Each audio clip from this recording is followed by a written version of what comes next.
I'm not even gonna fuck around on here that long. Slow key, and I am. I say I am. You know who I am, as you can see. You got Tucker Carlson interviews Nick Fuentes 2 hours ago. How almost 5 million people can give a damn about what Tucker Carlson said. I don't. Didn't he go to like CIA camp or some shit? Like I can't. It beats me, bro. So this video is averaging over 100,000 views an hour. My thing is this, right? Just calling a spade, right? If you got this guy, Nick Fuentes, correct me if I'm wrong, but he's banned. This reminds me of like Charleston White and what was Alex Jones. Like certain individuals are banned on YouTube. So correct me if I'm wrong, but isn't Nick Fuentes banned on YouTube? Didn't they say he made a channel? Didn't they say he just came back? Him and Alex Jones just came back on YouTube, and within a couple hours they got banned or whatever. Correct me if I'm wrong. So the point that I'm trying to make is YouTube is the weirdest shit in the world. I don't understand nothing about YouTube. This platform says this individual is banned and he's not allowed to make money on a platform, but random strangers are allowed to put up clips of you know what I'm saying, these individuals and their channels.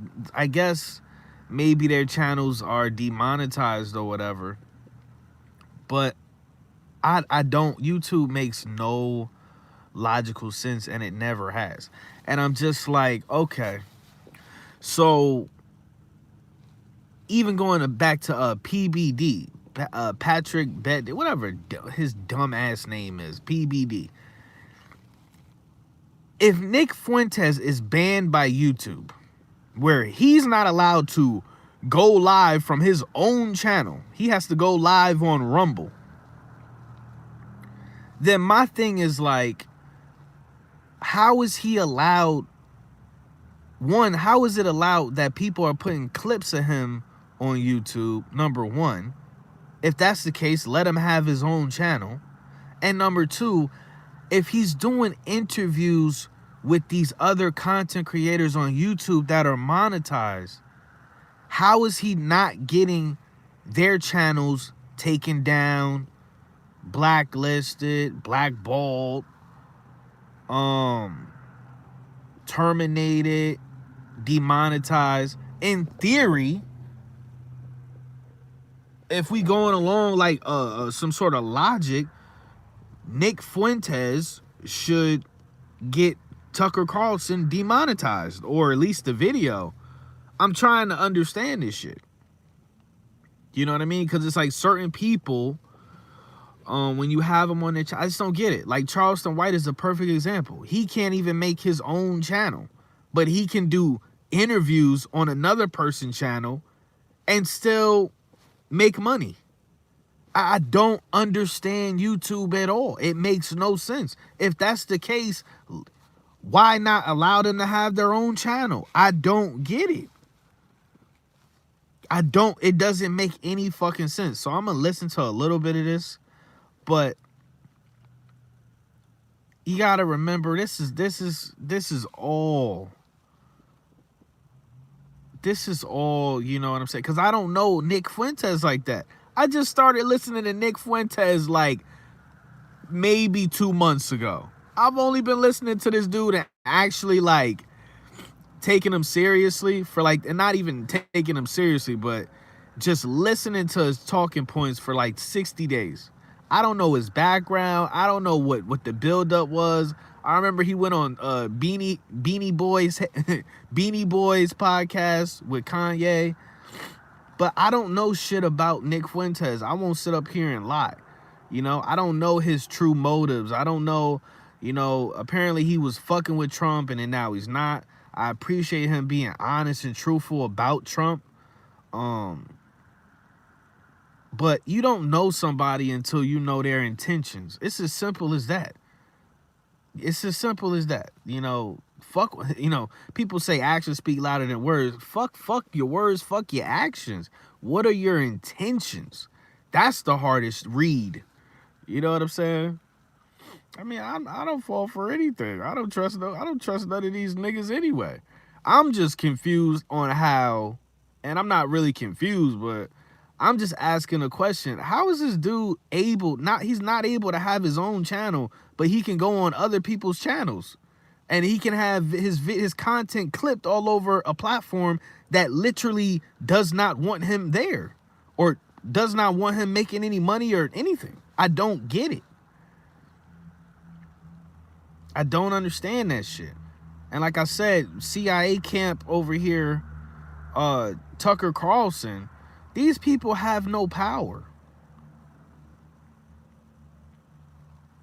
Even Tucker Carlson, I don't even know his full history. I don't know his full story. You know what I'm saying? Like, I don't even so these are people that I don't even, I'm not ashamed to be like, oh, I don't, to be honest and be like, I don't know these dudes' backgrounds. Like other content creators, I was there when, they started and shit like that. But I don't know Nick Fuentes and Tucker Carlson like that. But it's just like certain shit is defying logic.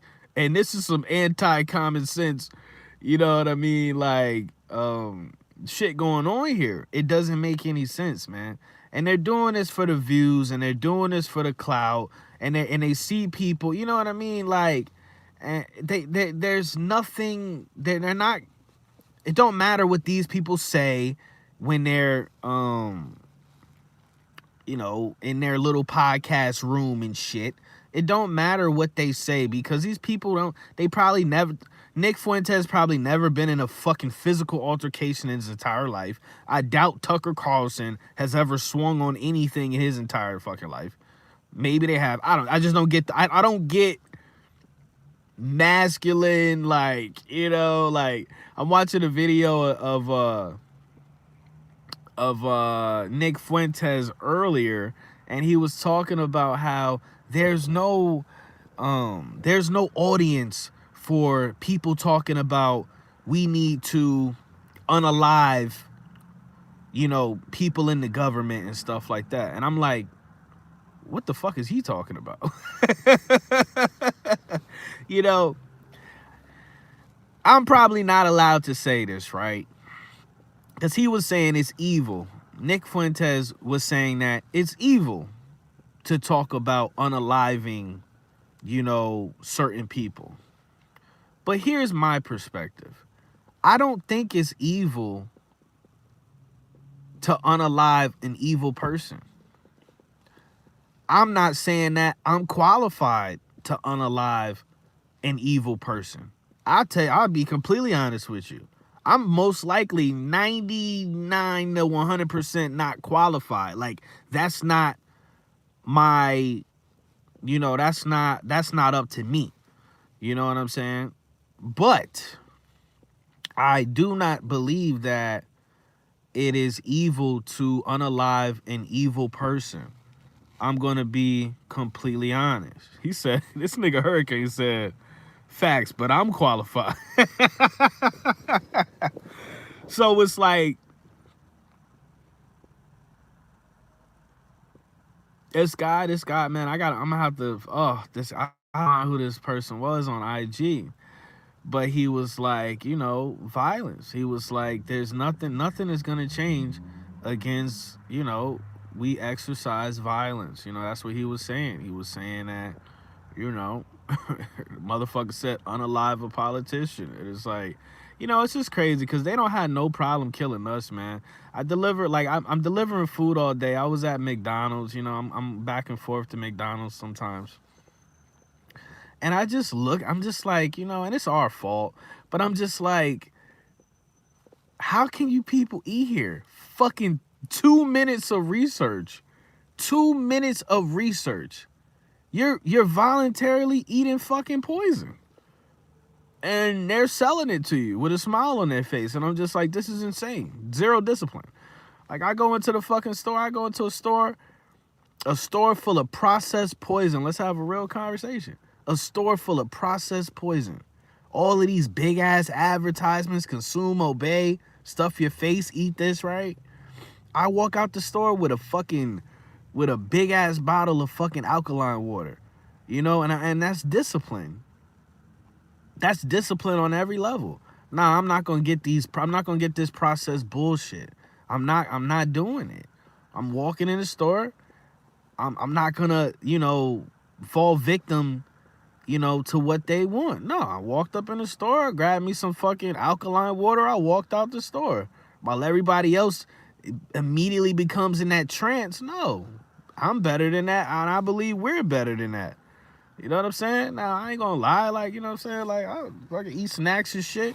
But it's just like voluntary, like, and it's about moderation on a spiritual level. You don't have no type of spiritual discipline to moderate, you know what I'm saying? The processed poison that you just shoving down your fucking mouth. Like, come on, man. Let's have a real conversation, bro. So I'm gonna play a little bit of this, but it's a lot of clout chasing going on here. Nick Fuentes doesn't have any power. Tucker Carlson doesn't have any power. Just because, see, that's the illusion. It's the illusion of power. These people don't have no leverage. Let's have a real conversation. Tucker Carlson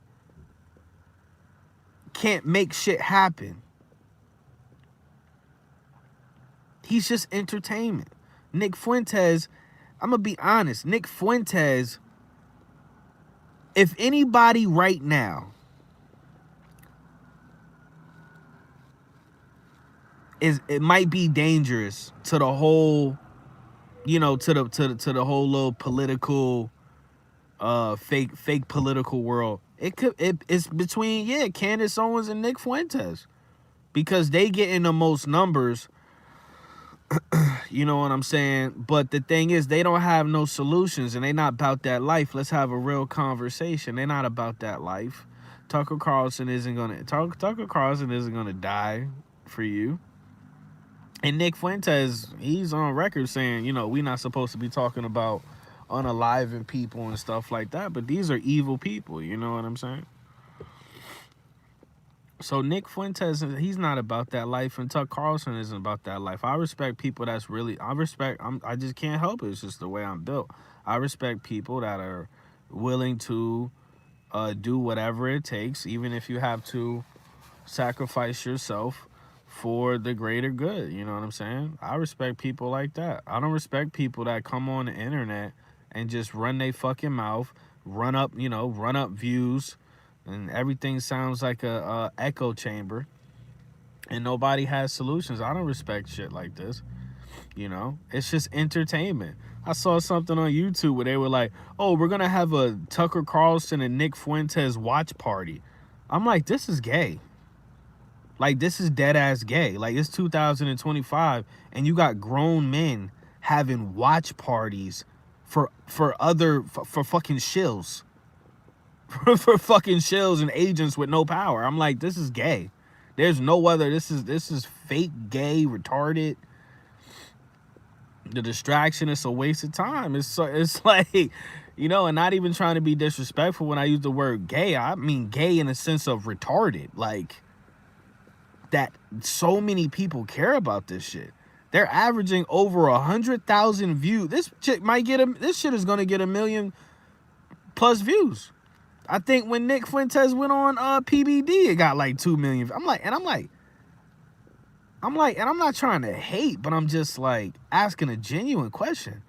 2-3 million people care about what these niggas gotta say? 2 millions of people care about what these dudes have to say? Have they ever been in any type of have they ever had to fight for freedom at all? Like, what are you talking about, bro? This is crazy. Doing this. Yeah, thank you for having me. I wanted to meet you. I've heard about you. I've heard about you. So, Thank you.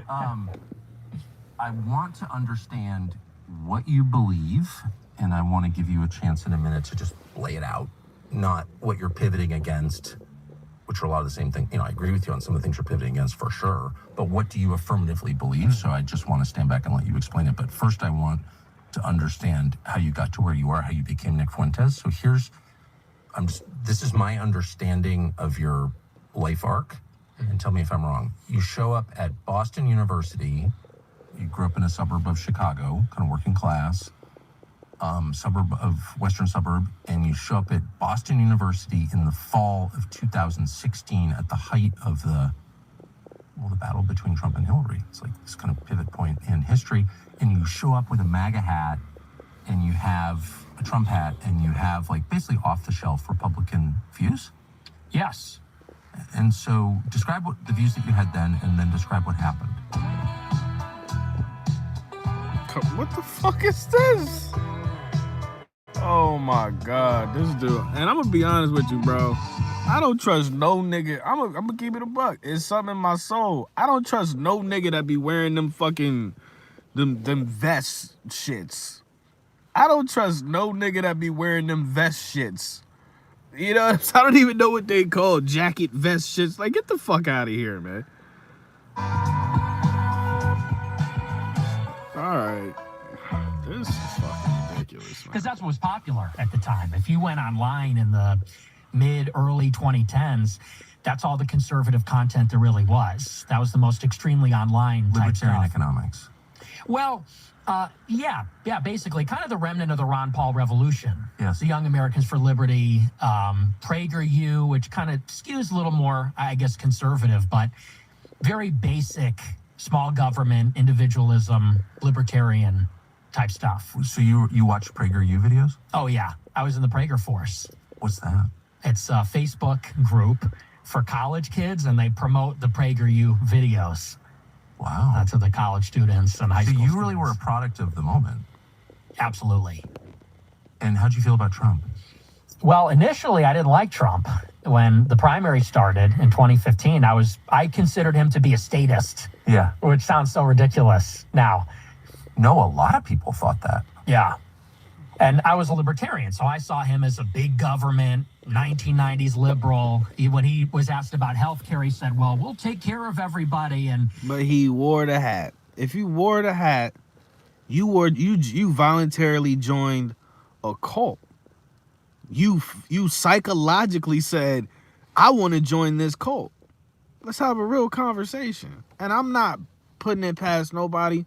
Bro, once upon a time, I was walking around wearing a shirt with Obama's face on it.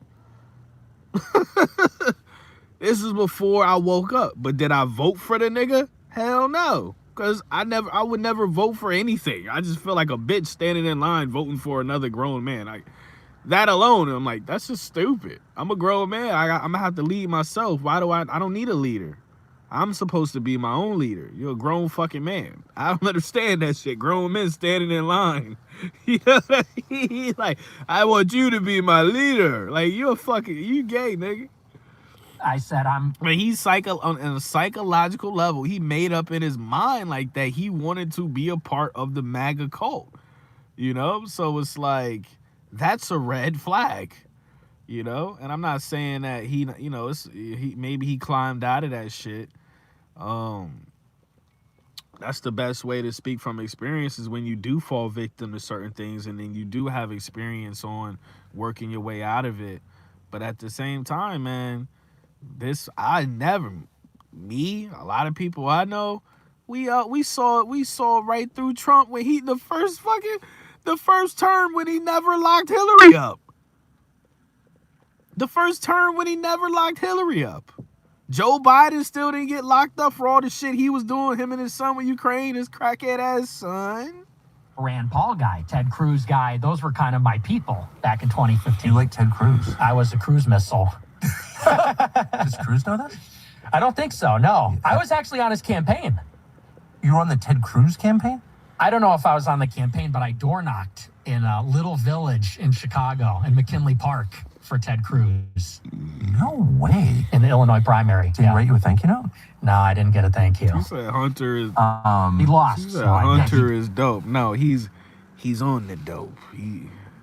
Dope man. No, he's on the dope. Dope hate to see Hunter coming. That dope be like, God damn. That bag of dope hate to see Hunter Biden walking the road. God damn, you just gonna sniff all of us today? Today you just bought us. That bag of dope hate to see Hunter Biden coming. He did in a very humiliating way. Wow, that's amazing. So what happened?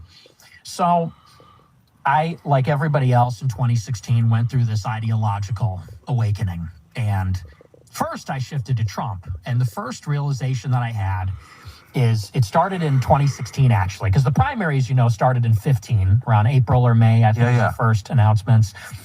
And I had very negative feelings about Trump. And like I said, pro Rand Paul, pro Cruz.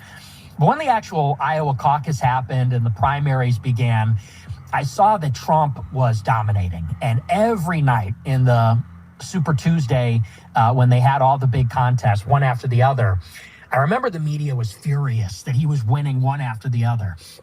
And I remember thinking to myself, like, structurally, if I'm a libertarian or a conservative and we want to change the country, we have to win elections. If you want to win elections, you have to bypass the media. I sort of had this realization that the media was really standing in the way. They were the problem. And I had this realization that all the conservatives and Republicans up to that point were afraid to take on the media. They, like Mitt Romney, would cower before them and were so apologetic and so weak. And so initially I said, I actually don't ideologically agree with Trump at all, but he will destroy the liberal media, or at least their monopoly on thought and opinion. Right. Yes. And then a break. Once again, that's your fucking ego. He's more concerned about, going to war with the liberals opposed to actual sovereignty. Let's have a real conversation. It's his fucking weak ass ego. You know what I'm saying? That's the cult mentality. The fucking sports mentality. We have to beat the other team, the other side, when you're all in the same fucking, all y'all is frogs and sitting in the same boiling pot. It's crazy how, like, this motherfucker sit up here and tell you exactly the mentality that he has, and people don't even see, right? People don't even understand what he's saying. You know how dangerous that is? That's why, like Paul says, shout out Pockets of the Future, you have to kill in this lifetime, it's your ego versus your soul. It's you versus you. You're your biggest opposition every fucking 24 hours of the day. And nobody want to hear this shit, but you have to work on yourself. Nobody want to hear that shit. You have to change. It don't even matter. Everything going on outside of you is a distraction. Point blank, period. And the only and it hurts because it only hurts your ego.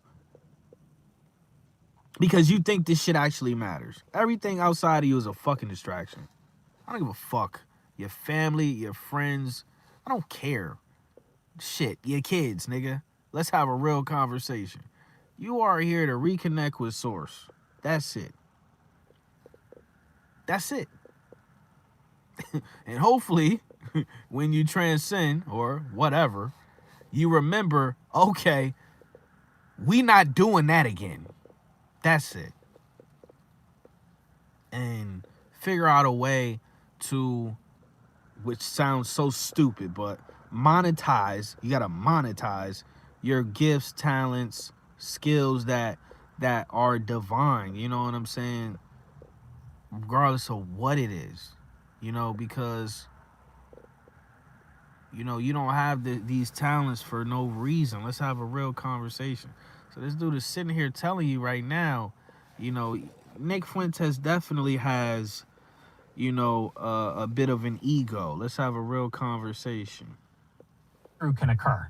That was kind of the first hump. And I said, I could get behind Trump because he's a winner. He'll win for our side. And the reason why he has an ego is because it's the ego that says, no, we can save this system. We can fix this. No, when you lose your ego, you lose that feeling of, you let go. When you lose your ego, you let go. There is no more. You don't give a fuck to fix it. So be it. That's what you become. That's the type of level. That's the type of energy you want. So be it. You know what I'm saying? Invite the collapse. You invite the collapse because you know the shit was rigged to begin with. The shit is set up on janky ass foundation. Let's have a real conversation, bro. The system was built on complete bullshit. You're not saving it, dog. It's a janky ass system. And that was kind of the first The beast system is janky. big thing. And then, as I listened to him more and more, his speeches and his rhetoric, I started to think about immigration. Which you hadn't really considered before? Never. And the reason why is because I was from a 95% white suburb. So the diversity had not really reached my corner of Chicago yet. Me and my family, not so much my family, they grew up in the city, but growing up in the suburbs, I was insulated from that. So it was just not even, it's actually, you're going to love this. I don't know if I've ever even said this on an interview before. I was listening to Mark Levin's show. He said Charlie Kirk. This goes to show how normie I was. Actually? I listen to him every day. You listen to Mark Levin every day? In high school, The funny thing is, Nick Fuentes and Charlie Kirk was beefing. But they both, if you look, man.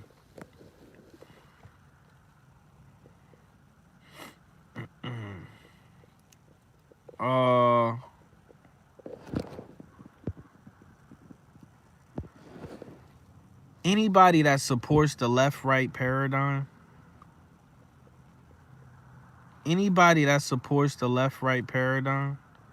they're your enemy.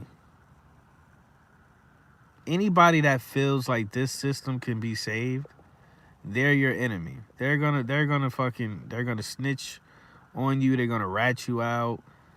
They're gonna set you up. They're not gonna stand tall. You know what I'm saying? Wow. I was a fan. I loved his show, and I actually liked how he was kind of obnoxious and mean to his callers. Yeah. Vicious, and I liked that. I thought that was funny. But I'll never forget one show.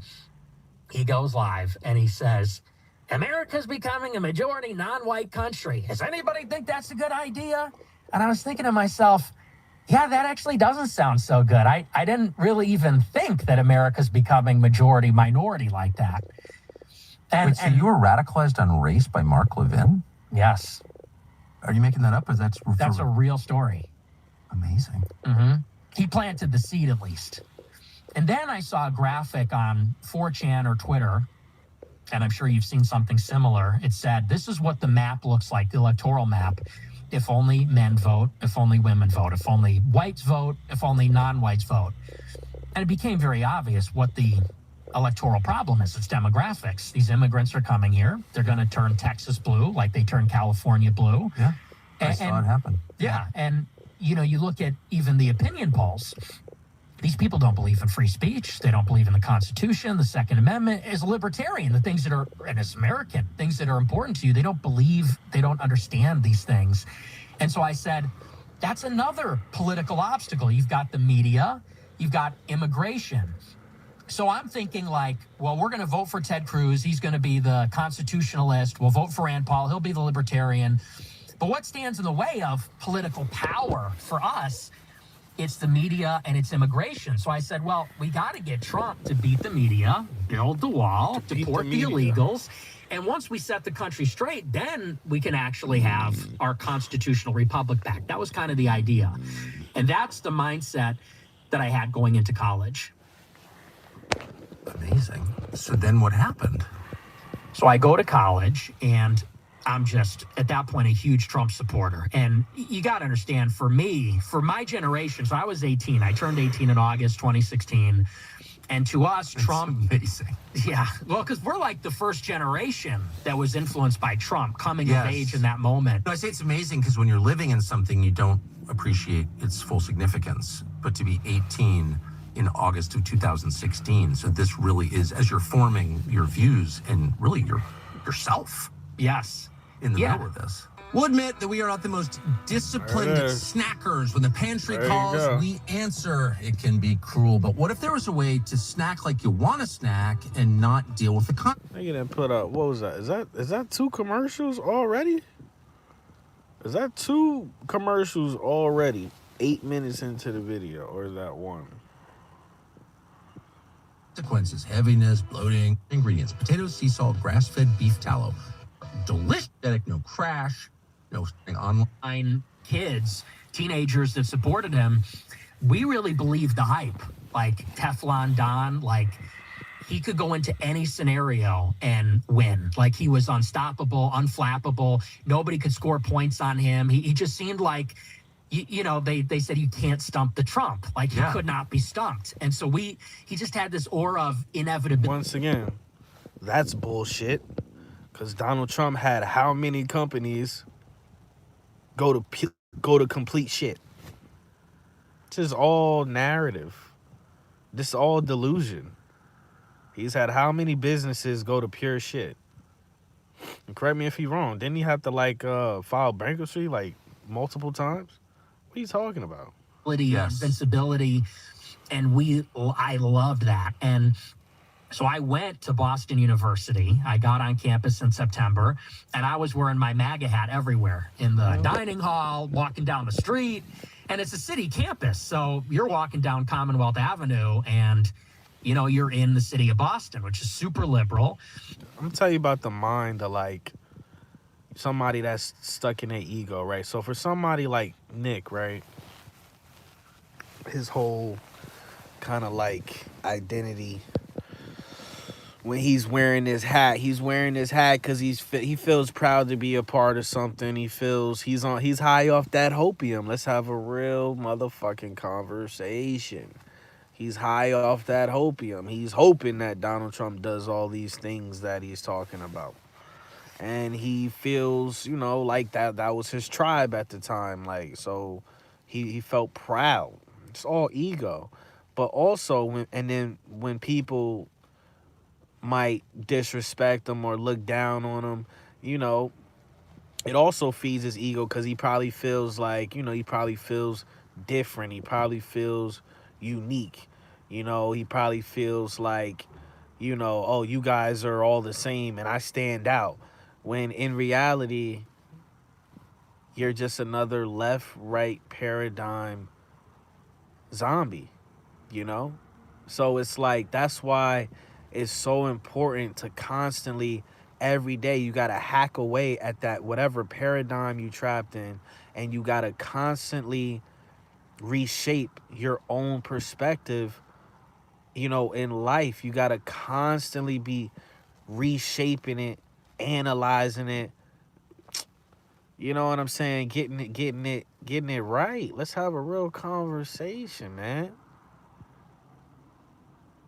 Because they got so many distractions going on out here. They got so much, the propaganda think tanks is infinite, you know? And you got to stay on point on every level, but especially spiritually. Let's have a real conversation. And the source going to tell you every time, bro. You're going to get to a certain point, man, when you do so much inner work, you know, that the source going to tell you all the time, man. The source gonna tell you every time. Oh, this is bullshit. Don't worry about this. Oh, this is your ego or whatever the fuck, you know.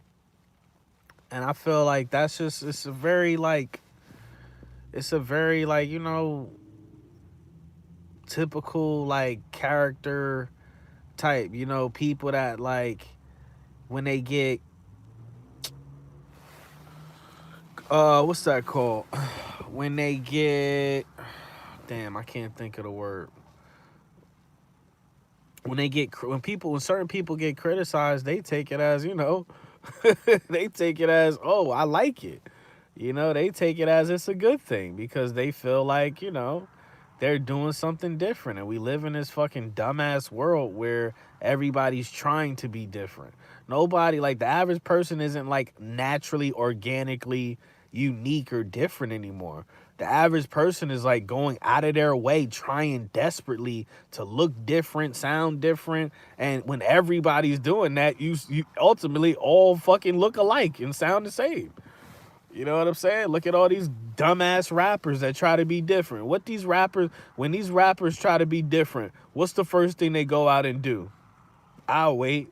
First thing a fucking rapper go out and do to try to be different is paint they fucking fingernails. Let's have a real conversation. And at that time, it's different than it was now. People were getting fired for wearing MAGA hats. People were getting punched in the face. It was like being a Trump supporter was out there actually back then. It was controversial.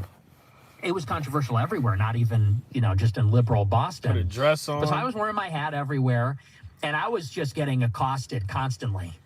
In the dining hall, people would come up and yell in my face. Some black girl in a hijab ran up to me and said, "You know what you're supporting? You're racist, this." And I'm trying to get my pizza, I'm trying to get my oatmeal or whatever at the dining hall. This was happening constantly.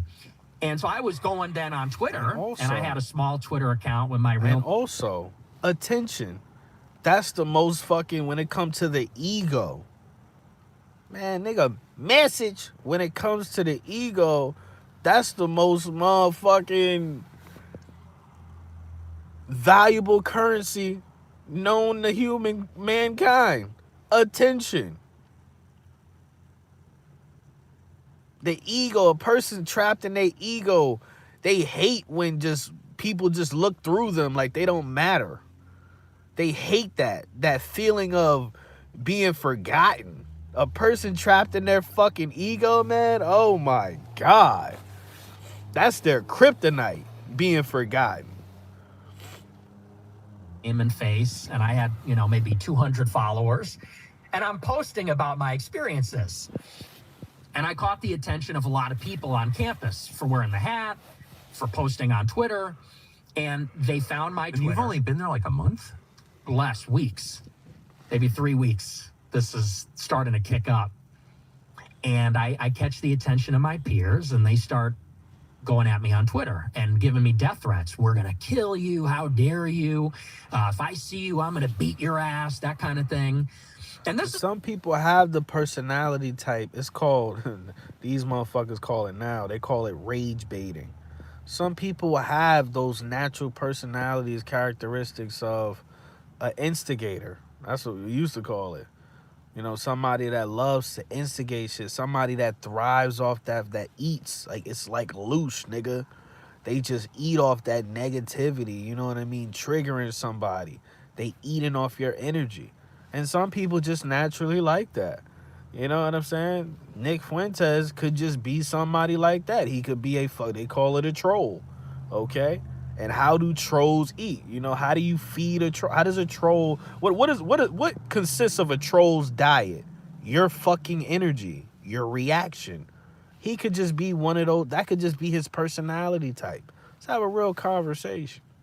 My first experience with this. Now we're all kind of desensitized to it, but that was my first run-in with this intensity from the left. So I filed a police report. I get real nervous. And, when you're a student, you can't really avoid other people. You're in a dorm room. Exactly. You're in the, so you're vulnerable. And anyway, long story short, so one of these guys from the campus libertarian group, Young Americans for Liberty, he reaches out to me and says, "Hey, I'm not going to say his name, but he goes, I go to a school in Boston. I'm from YAL." He said, "And I'd like to set up a debate with you and one of these people that's been giving you a hard time on campus," because they were doing a lot of events. He said, "Is that something you're interested in?" I said, "Absolutely." And so he goes around and he asks some of the bigger people that are antagonizing me on Twitter, and everybody says no. And he goes, "Yeah, no one's going for it." I said, "Well, can you try again? Can you?" And so he finds one guy. And it turns out to be the student body president of the whole university. Could be you. Yeah, the senior, this liberal, douchebag, progressive Like, this is like, and bro. he's the student body president of the student Just look at all the labels, bro. Liberal, progressive. I don't even know what this shit mean no more. Do you care about freedom or nah? Do you care about freedom or nah? Are you a bitch? Are you the government's bitch or no? Do you want to be self-sufficient or no? I can't. These people are weirdos to me. Every day is a new far this, far that. Extreme progress. I'm like, bro, this is gay. This is remedial. This is stupider than idiocracy. This is dumb. All of these, though, the CIA is undefeated. Let's have a real conversation. there. And so we set up the debate. It was about a week before the actual election. So I think it was end of October, beginning of November. And they hold it in this auditorium in the center of the campus, and like 300 people show up. So it turns into like this huge, and they're all liberal. They all hate my guts. They're heckling me the whole time. They're yelling at me. We do this debate. This dude, man. Can you imagine like what a shitty job that is? This dude right here, like, they're like working on the highway again. I don't know why. They paved the highway a couple months ago. But like this dude is like he has to walk down the entire fucking highway and put down the little like yellow post-its on the highway. Like, bro, this is like, you once again, we are immortal light beings. Who the fuck signed up to put down post-its on the fucking highway? About Trump versus Hillary. And so I'm there and I'm pro-Trump, and I say, I think Trump's gonna win, and I'm straight up like ripping the Ben Shapiro like, what the talking fuck am points. I I'm living saying, in? it's got everything to do with culture and nothing to do with race, and diversity's a problem and all this. And I decisively win the debate. It's like not even close. The debate wraps up, and this girl who I think I had talked to her on Twitter once or twice comes running up to the stage after the debate, and it's Cassie Dillon. And at this time, she's a fellow at Daily Wire, Ben Shapiro's company. And like I said, I barely knew her. And she comes running up and she says, oh my gosh, I live streamed this debate on Periscope on Twitter. Mm-hmm. She said, and 30,000 people watched it, and you have like 5 job offers. You did incredible. I said, wow, I don't know what to say. That's great. She goes, you're 18 years old. Yes. So it's like happening very quickly for me, And she goes, do you want to do a post-game interview after the debate? I said, sure. And so she asked me about how I thought the debate went and what my views are and things like that. And, very normal stuff. And then at the end, she says, I just got back from doing study abroad in Israel. She goes, and it was amazing. Would you ever take a trip to Israel? And I said, no, I think I got everything I need right here in America. She goes, oh, okay. And she wraps up the interview, and that was a little bit of foreshadowing. And this begins a relationship, not a romantic relationship, but we become friends, and we start talking. And she's plugged in, like I said, at Daily Wire. She's talking to people at Right Side Broadcasting Network, the college Republicans. I start to develop this friendship with her. And over time, she lands me this show on Right Side Broadcasting Network. And in this time, I'm really starting to lean into America first. I'm becoming more pro-Trump as time goes on. And what really stood out to me was Trump's inaugural address in January 17th. So this was just a couple months later. And in Trump's inaugural, he says famously, a new vision will govern our land. It's going to be only America first, America first. And I said, that's me. Like, that's what I believe. Yeah. I'm an American nationalist. Me too. Fully at this point. Not even a conservative. Too. And there was one thing that happened just before that really struck me as strange. And I've told this story before. I'm not going to spend too much time on it, but suffice to say, Barack Obama in the lame duck period, so the Democrats lost the election. He's on his way out. There's a resolution in the Security Council condemning the settlements in the West Bank in Israel. And typically, the U.S. delegation will veto those resolutions condemning Israel. Well, Obama's on his way out. He's got nothing to lose. So the U.S. delegation abstains from the resolution, and it passes. And Fox News and all the pro-Israel conservatives are calling him an anti-Semite. They're saying he hates Jews. He's an anti-Semite. He hates Israel. And I saw that, and it struck me as strange because it seemed hypocritical. It seemed like how when conservatives would critique anything about race, we got called racist, or anything about feminism, we got called sexist. All Obama did was uphold U.S. policy on the West Bank that we've had since '67, which is we don't support the settlements. I said, how is it anti-Semitic to just be consistent on our U.S. foreign policy? Like I said, which is a Republican-Democrat consensus. And I got attacked for this. I wrote a big article about this. I tweeted about it. I tweeted to Ben Shapiro. I said, I've never seen anything on the Daily Wire that's actually critical of Israel. And he quote tweets me. And at this time, I have 1,000 followers on Twitter. How old are you? I'm 18. I'm a freshman. Still a freshman in college. Yeah. Mm-hmm.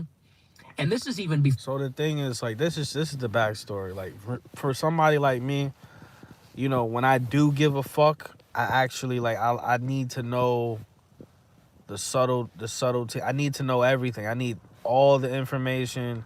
I need, you know what I mean? Like, so right now I'm just listening to the background information because, present day, fast forward, Nick Fuentes is going hard on Trump. He's going hard on Israel. He was going hard, you know what I'm saying, on the whole Charlie Kirk situation. It seems to be some sort of evolution there, but it's like, the thing with Nick Fuentes is it's like, and Candace Owens, because Candace Owens came out, she did a video and she started talking about Aleister Crowley. Let's have a real conversation. So she's diving into the realm, and then now people are saying that, oh, well, she sounds like she has a tinfoil hat on. But once again, this is what I like to call cognitive cop-out. This is what I like to call cognitive cop-out. An individual, for whatever reason, they're scared to wake up, they're cowards, they don't believe that they have what it takes. They don't have the energy. They're drained. Whatever fucking reason they make up in their spirit or head to not evolve, to not go to the next level. You know what I'm saying? Level up. Like, a handful of minutes into Aleister Crowley, Albert Pike, so on and so forth, Freemasons, Knights of Templar. You saw Charlie Kirk's wife, Erica Kirk. That's her name, Erica, right? She had on the Knights of Malta necklace. So it's like, it's not really a secret society anymore, Now it's just like, they're not secret societies. We just live in an ignorant society. Let's have a real conversation. What was that? I always forget what it's called. The revelation of the method, I think it's called. The revelation of the method is basically the predictive program when they tell you what they're going to do before they do it. And then, just like voting, your participation is consent. Let's have a real conversation. I don't know much about her husband. I know he's like white. I'm not sure if he's like Jewish or if her husband is a Zionist or whatever. Like Sato would say, shout out Sato. Sato would know so much more about this shit than me. But it is very strange. It is very strange. But I feel like the reason why we see these people, these characters get taken off the main stage is because they violate. they violate the oath or whatever agreement that was in place, and they run out of leverage. Let's have a real conversation. Or they might have never had leverage. So it's like when it comes to Charlie Kirk, he was violating, regardless if it's real or fake, it don't matter. The truth is, he came in the game with Israeli donors. Simple as that. He was being funded. Okay, money talks, the bullshit walks. You know? And he was being funded since he came on the scene by, Israeli donors. So that's when you talk about the shadow government, that's the shadow government. Whoever's funding the fucking puppet in front of you, whoever's funding Donald Trump to be the president, whoever's funding Hillary Clinton, Barack Obama, whoever the fuck, you know what I mean? Whoever's funding them behind the scenes, that's your shadow government. Those are the people pulling the strings. When you see shit get passed through, it's because the people that put the money up, they're paying for those policies. That's all. And ultimately, if you take out like the spookism out of it, it's really just human beings acting in their lower self, trying to maintain generational wealth. That's all it really is if we're having a real conversation. Trying to make sure, and there's a lot of ego involved. They're trying to make sure that their name lives on. And they're trying to make sure, it's money wars, and not even, it's like power. It's about power. Because they said Elon Musk got what, $300 billion? Unless unless Jesus come back. And that's a motherfucking Hail Mary right there. But unless Jesus come back, he like money is like gum on the fucking street when it comes to Elon Musk. While we're out here scraping the gum off the ground, he's just stepping on it and continuing to walk. And then he takes his shoes off, sees the gum, and just throws his shoe in the garbage and buys another pair. While we're scraping the gum off the off the street, to try to preserve it and shit. It's crazy, dog. It's crazy. But I don't think that Candace Owens or Nick Fuentes, I use them for example because they're speaking up against Israel and these things. I don't think that anything is going to happen to them because I don't think they ever, correct me if I'm wrong, but I don't think they were ever like plugged in. I don't think they ever took any oaths with Netanyahu or any of them people or any of them donors, them small hat donors and shit. The people that get clipped, the characters that get taken off the main stage, it's always a violation involved. Let's have a real conversation. If somebody violated and then you got, it was a consequence that came after that. So it don't matter if they died for real or it don't matter. It's about, you know what I'm saying? It's about the principle. That's the message that was sent.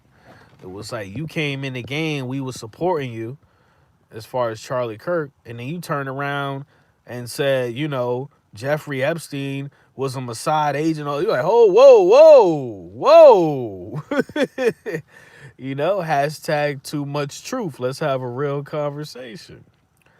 Too much truth, man. I want to come out with a podcast called that so bad, man. But sometimes you can tell too much truth. And a motherfucker, like, that's how you know a person got a soul, though. Let's have a real conversation, unless they, controlled opposition and that's their job, whatever. But that's how you can tell a person has a soul, when they, when the truth just spills out of them. Let's have a real conversation, man, because it feels good. You don't need any, you don't have to be rich or poor. Like a rich person, poor person, and everything in between. Like, it feels good to speak the truth. I started my show. And I don't know, I probably got 100 likes on this tweet. It wasn't a viral tweet. He quote tweets me and says, To accuse a Jew of dual loyalty is the surest sign of anti-Semitism. And like, this is how it sort of begins. And I see this tweet. And by the way, that was on Christmas Eve in 2016. He immediately called you an anti-Semite. So I'm driving to Christmas Eve Mass with my family. And I see on Twitter, the notification comes up, Ben Shapiro quote tweets me, calling me an anti-Semite. And I was like, what is this? Like, why is this guy attacking me? You know, because I don't have a platform at this time. I'm not an influential guy or anything.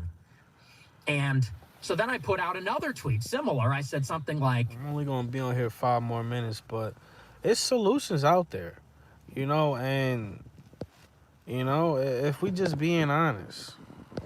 So she's a Mason. I never, like, once again, like, certain people, I got to a certain level where as soon as they don't pass the smell test, I don't even give them no energy to do research on them. You know what I'm saying? Like a real truth seeker, a real recognized real. I could virtually smell a truth seeker. You know what I mean? Like 2 minutes. 2 minutes of somebody talking, I'm like, okay, I know what type of shit you want, but forgot what the fuck I was gonna say. Oh, I got 5 minutes left. What the fuck I was gonna say? Oh, solutions. Let's just keep it a buck, bro. Number one, if you want to go the non-violent route, where's the hackers at? Just call it what it is. Handful of people are hoarding the fucking resources, the money, all of that shit. Where's the hackers at? Why can't the hackers, you know, in Grand Theft Auto, why can't the hackers just hack all of these people, all of these billionaires and trillionaires, whatever the fuck, all of these niggas, why can't they hack their accounts and equally fucking spread the wealth? Why? Wasn't that like in Mr. Robot and shit? Wasn't that like the end of Mr. Robot? I gotta go back and watch that shit.